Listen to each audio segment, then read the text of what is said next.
Hello and welcome to the second day of taking notes for Algebra 2. Normally when you walk in the room, you will not see this note up on the board. Instead, you also see this note and a daily warm-up. So let's look at that page. So this would be our first daily warm-up. And the way we do this is we pull out our spiral notebook and everybody turns to the complete back page of their spiral notebook and they're going to take a few minutes to complete this. While you're working on that, I'm going to go ahead and hit the pause key. For those that are watching this at home or watching this somewhere else, please make sure you have hit the pause key. You have tried these 3 problems on your own in the back of your spiral notebook. Let's go ahead and go over the answers. 0 on my number line would be right here at 0. 0.8 will be between 0 and 1. 9 over 2 is the same as 4.5, so we'll go right here. And negative 2.4 is between negative 2 and negative 3. The square root of 10. For anybody that does not know, the square root before 10 that we can do is 9. And the square root of 9 is 3. That means the square root of 10 is slightly bigger. So it's going to go above 3. Out of those numbers that we just listed, the only irrational number would be the square root of 10. Number 3 is directly off of our homework, which you should have put in the black tray for everybody. And so let's go ahead and go over that. First, you do need work. So my work would be negative 1 minus negative 10. And in this case, that would be the number 9. If you got all 3, you're doing a great job. Please remember, there is a quiz tomorrow. We will review for a little bit beforehand before you take that quiz. At this time, you can turn to the front of your spiral notebook and copy down today's objective. Evaluate algebraic expressions and combine like terms.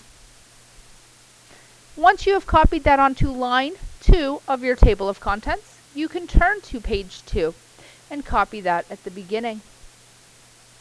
After you have copied that, please go ahead and start taking the notes, which is the order of operations right here. Parentheses, exponents, multiplication, division, addition, and subtraction. If you are watching this at home and need some time to write, please hit the pause key on your player and take time to actually copy down those notes. At this time, go ahead and copy down problem 1 and attempt it. Then copy down problem 2 and do it. Then number 3 and do it. Then number 4 and do it. If you're watching at home once again, please make sure you do hit pause to actually attempt these problems. So if you have been watching at home, you should have hit the pause key. And now let's go over the answers. Negative 2 to the 4th would be the same as negative 2 times negative 2 times negative 2 times negative 2. And that answer is positive 16. For problem number 2, notice how the 4 is only touching the 2. There is not parentheses around the negative 2, so the 4 only goes with the 2, meaning our answer will be negative 16. For number 3, we have to remember to do 1 minus 3 first, which is negative 2. Then we do negative 2 to the 3rd, which is negative 8. And if I take a look at all the work here, 5 times negative 8 is negative 40. Once we have negative 40, we add that to negative 8 to get negative 48. Our final problem here is evaluating if I give you an x. So the first thing everybody should do is to put the negative 3 in for x. And I have the answer, negative 57.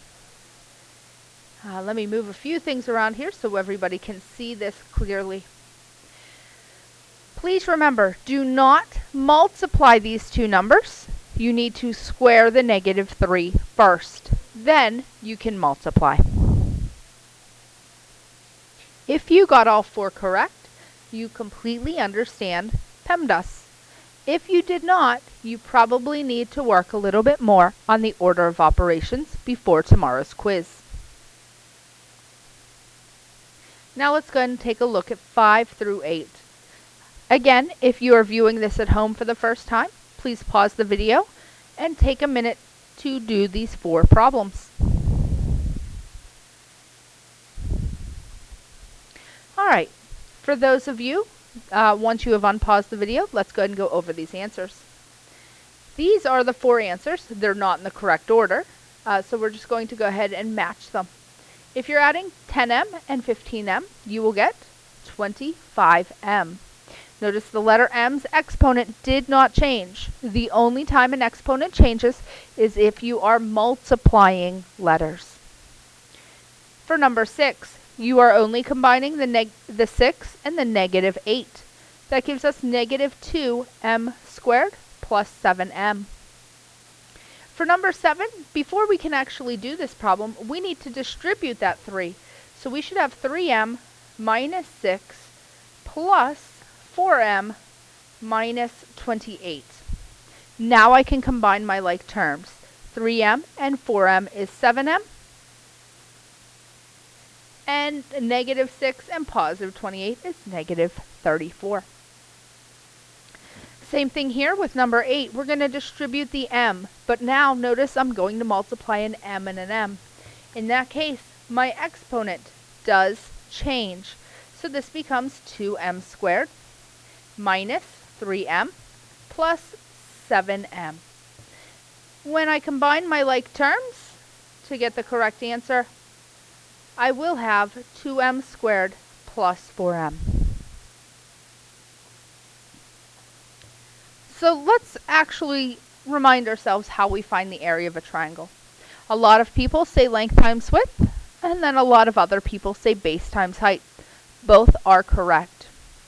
In order to find a perimeter, we add all of the sides up. So those are the 2 main things that we're going to cover right now for geometry, just to get our minds going a little bit in that realm once again. But let's apply it now to what we know. So right here I have a rectangle, and I've labeled it A and A plus 4. If you need to, please pause the video to make sure you're able to copy this down. We're going to start by writing an expression for the area. Remember, to find area, we take the base, which in this case is A plus 4, times the height, which is A. And we're going to write an expression. So an expression is an equation that contains letters and numbers, not just numbers. So if I'm writing that expression, it would be A times the quantity A plus 4, which is A squared plus 4A. Now I can evaluate it for anything. So let's say the area is 7 feet. Can you evaluate that?